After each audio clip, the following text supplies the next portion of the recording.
हनीप्रीत है ना, तो वो आज बाबा की बेटी है किसी भी रूप में, और ना ही वो गोद लिए बेटी है। उसके पास उसकी बेड पे ही सोती थी। वो कौन सी बेटी है आज, कौन सा बाप है जो अपनी बेटी को अपने एक बेड पर सुलाएगा। एक बाप बेटे के रिश्ते का इतना तार तार किया। मैं पूछना चाहूंगी एक बाप को कि क्या वो अपनी बेटी के सिर पे हाथ नहीं रखता। मैं पूछना चाहूंगी उस बेटी से, क्या बेटी अपने बाप से लाड नहीं। इन्होंने ऐसी क्या चीज देख ली, इनको क्या ऐसा सबूत मिला है जो इन्होंने मेरे पे ये इल्जाम लगाया। कुछ दिन पहले हनीप्रीत के पूर्व पति विश्वास ने बकायदा एक प्रेस कॉन्फ्रेंस की थी, जिसमें इस तरह के बड़े आरोप हनीप्रीत और बाबा के रिश्तों को लेकर उसने लगाए थे, लेकिन हनीप्रीत ने हर आरोप को बेबुनियाद बताया। बाबा के कमरे के साथ जैसे ऐसे हुआ तो दरवाजा पता नहीं, भगवान ने मेरी आंख पूरी 100% खोलनी थी, क्या था वो तो भगवान जाने। वो दरवाजा खुल गया, और दरवाजा खुला तो अंदर सारा सब कुछ चल रहा था। वो कहते नहीं तो मैं तो सेवा करती हूँ, मेरा गुरु है, मैं तो यहीं रहूंगी, आपने जो करना है कर लो मेरा। पर बाबा चाहता था कि नहीं, ये पॉसिबिलिटी नहीं है, तुझे बकरा बन के यहाँ रहना पड़ेगा, दुनिया के सामने तेरा यूज होएगा। और मुझे समझ नहीं आता ये, मतलब एक बाप बेटी के रिश्ते को छालने की इतने पवित्र रिश्ता होता है। मुझे बताइए, एक बाप बेटी का रिश्ता इतना पवित्र रिश्ता होता है, उसको उछाला इतनी बुरी तरह से।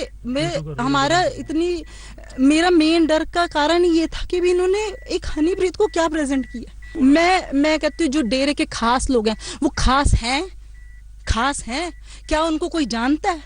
वो कौन है? वो कोई भी नहीं है। विश्वास गुप्ता की बात करते हो, मैं उस टॉपिक पे मैं बात ही नहीं करना चाहती। आज तक के कैमरे में हनीप्रीत आपको हर सवाल का जवाब दे रही है। ऐसे ही एक सवाल हनीप्रीत की एक्टिंग को लेकर भी खड़े किए गए थे। हनीप्रीत की ट्रेनर ने कहा था कि वो कैटरीना की तरह दिखना चाहती थी, लेकिन हनीप्रीत ने ऐसे हर आरोप को सिरे से खारिज कर दिया। उनका यही था भी मैं 0 फिगर चाहती हूँ, अपनी पर्सनैलिटी अच्छे से डेवलपमेंट करना चाहती हूँ और सुंदर हूँ और अच्छा दिखना चाहती हूँ। खुद को क्या कहती थी हनीप्रीत? खुद को बेबी डॉल। और जब जिम में आती थी तो गाने कौन से बजते थे उसके मनपसंद के? बेबी डॉल सॉन्ग पे डांस करते, कमली कमली उससे, और शकीरा वाले। जिन्होंने काफी, अगर जो इंटरव्यूज जिन्होंने ली हैं, मेरे पीछे इंटरव्यूज भी देखे होंगे, उनको भी पता है कि मैं तो इस लाइन में आना ही नहीं चाहती थी। मैं तो जब इसमें आया तो मैं हमेशा ही कहती थी कि मुझे बैक कैमरा मुझे पसंद है, अगर मुझे करना है तो मुझे बाद में मुझे शौक हुआ कि भी डायरेक्टर बनूं मैं, तो मैं एज ए डायरेक्टर ही मुझे था। मूवीज का तो मुझे शौक ही नहीं था एज ए हीरोइन आने का, या ऐसा सारी चीजें मुझे समझ ही नहीं आई। ये कहते हैं ना कि पंख की डार बनती है, ये तो पंख भी नहीं है, ये बनाया किसने, क्या किया, ये कुछ समझ ही नहीं आया। डेरा को लेकर कई संगीन आरोप लगे, जिनमें से एक आरोप डेरा में नरकंकाल का था, जिसे हनीप्रीत ने सिरे से खारिज कर दिया। बहुत लोगों की हत्या हुई है वहाँ डेरा में, बहुत ज्यादा। वहाँ के नहर है छोटी सी कसी, उसमें पता नहीं कितनी लाशें आगे जाती थी, वो सारी ये इनके वहाँ घेरते थे मार के, तो वो लाशें पानी में आगे तर जाती थी। मुझे ये बताइए, नरकंकाल मिले? बातें तो बहुत उछल रही हैं, क्या मिले नरकंकाल? पापा जी की जो भलाई वाले मानवता भलाई के कार्य तो किसी ने नहीं दिखाए। नरकंकाल मिले? जो शोषण किया, जो 2 लड़कियां वो मिली, कह रही हैं जो आपके जो मेरे पापा बेगुनाह हैं, और आने वाले टाइम में देखना वो सामने आएगा, जो उन पे हुआ है हम आगे जाएंगे, आगे हम करेंगे। हनीप्रीत ने खुद ही नहीं बल्कि राम रहीम को भी पूरी तरह से पाक साफ बताया और उन पर लगे हर आरोप का खंडन किया। ਵੀ ਸਾਨੂੰ ਬਾਬਾ ਜੀ ਹੁਣ ਕੁੜੀ ਜਦੋਂ ਕੁੜੀ ਨੂੰ ਕਹਿ ਦਿੰਦੇ ਵੀ ਤੁਹਾਨੂੰ ਪਿਤਾ ਜੀ ਨੇ ਸੱਦਿਆ, ਕੁੜੀ ਖੁਸ਼ ਹੋ ਜਾਂਦੀ ਸੀ ਵੀ ਸਾਨੂੰ ਸਾਡੇ ਪਿਤਾ ਜੀ ਨੇ ਆਪ ਬੁਲਾਇਆ। ਜਾਮ ਜੀ ਗੁਲਾਬੀ ਜੇ ਰੰਗ ਦਾ ਜਾਮ ਹੁੰਦਾ ਸੀ ਜੀ, ਜਦੋਂ ਦੇ ਦਿੰਦੇ ਸੀ ਵੀ ਕੁੜੀ ਆਪਣੇ ਆਪ ਬਾਬਾ ਜੀ ਤੇ ਫਿਦਾ ਹੋ ਜਾਂਦੀ। जी मेरे पापा को पूरा न्याय पे पूरा भरोसा था। देखो अगर भरोसा था तो ही हम कोर्ट में आए। कोई ऐसे अगर होती बात तो पापा ने पहले ही कोर्ट में उनका पूरा था, यकीन है हमें न्याय जरूर मिलेगा, और मुझे भी पूरा यकीन है कि भी मैं अपने इस मौलिक अधिकारों का करके और मुझे न्याय जरूर मिलेगा। हनीप्रीत पर राम रहीम को सजा दिए जाने के बाद दंगे की साजिश का भी आरोप लगा, लेकिन हनीप्रीत ने दंगे में किसी भी तरह का हाथ होने से इनकार किया। सारे के सारे आप देख सकते हैं, उनका नाम पता कर सकते हैं, जैसे कि फोटो में है। आग लगाने वाले भी वही ग्रीन एस वेलफेयर फोर्स के मेंबर हैं, जिन्होंने उस टाइम वर्दी नहीं पहनी थी और बचाने के टाइम पे ये वर्दी पहनते थे। मैं बिल्कुल आप पूरी आपने सिचुएशन खुद देखी है। मैं कहाँ गुनहगार हूँ? मैं एक बेटी का फर्ज अदा किया मैंने अपनी, कि मैं अपने बाप के साथ गई अंदर। हर बेटी जाती है, हर परिवार जाता है अपने बाप के साथ अंदर। वहां गई, मेरे को कहाँ आपने बोलते देखा है, मेरे को कहाँ आपने कहा है कि भी दंगे फंस, कहाँ आपने मेरी कहीं कहीं आपने सुनी है कि मैं हाँ बोल रही हूँ, कहीं आपने कुछ सुना हो या कुछ आपको मिला हो। मैं तो वहाँ चुपचाप अपने, मेरे को तो वहाँ पे हमें कुछ क्या सूझेगा, जिसके बाप को गिल्ट करा। हम तो अपने खुशी खुशी गए थे कि भी हाँ भी सुबह जाएंगे और शाम तक अपने बाप को वापस आ जाएंगे खुशी। वहां पे जाते ही जब ये पता चला कि हमारे उल्टा आ गया, तो वहां तो दिमाग ही काम नहीं होता, डिप्रेशन।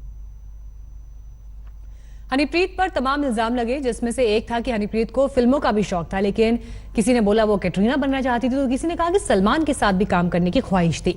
लेकिन आज तक पर हनीप्रीत ने हर आरोप को गलत बताया।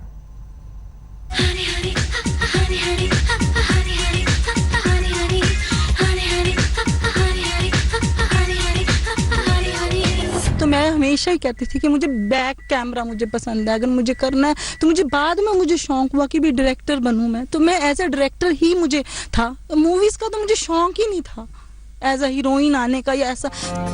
लाइट, कैमरा, एक्शन,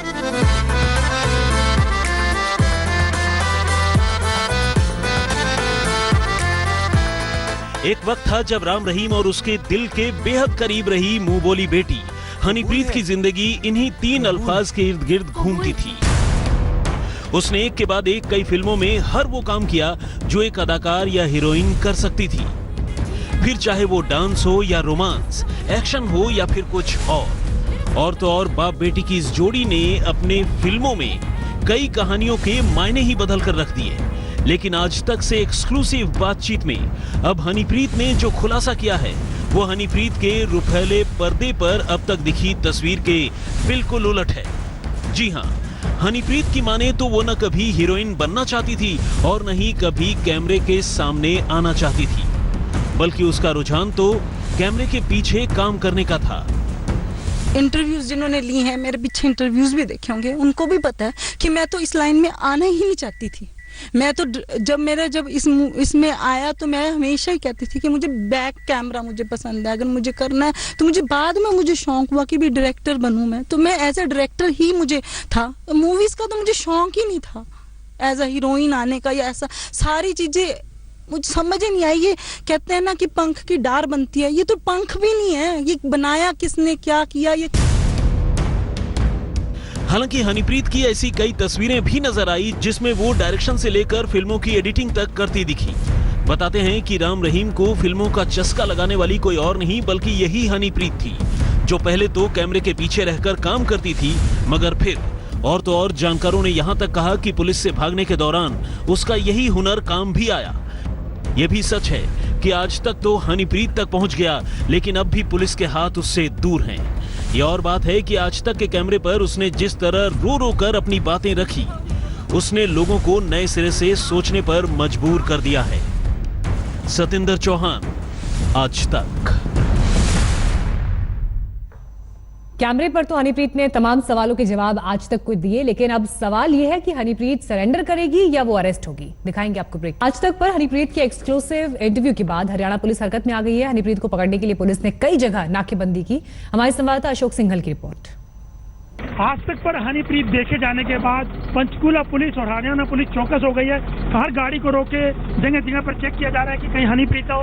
देख सकते हैं कि गाड़ियों को रुकवाया जा रहा है और देखा जा रहा है कि कहीं हनीप्रीत किसी बस में या किसी गाड़ी में छुप करके दिखाई नहीं दे। देख सकते हैं कि पूरी पूछताछ की जा रही है पुलिस के द्वारा कि कौन गाड़ी में बैठा हुआ है, क्या है। आप लोग क्या पूछताछ कर रहे हैं? लेकिन शीशा उठवाया जा रहा है, महिलाएं बैठी हुई हैं क्योंकि हनीप्रीत की तलाश है।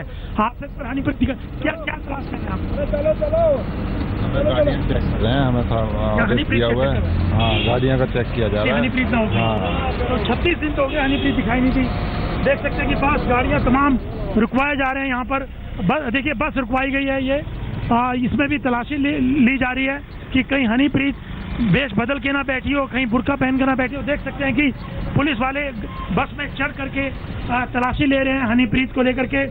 पुलिस को ये कहीं ना कहीं खबर है कि हनीप्रीत आ सकती है, क्योंकि आज तक चैनल ने उनका इंटरव्यू किया और आज तक पर हनीप्रीत 36 दिन के बाद दिखाई दी।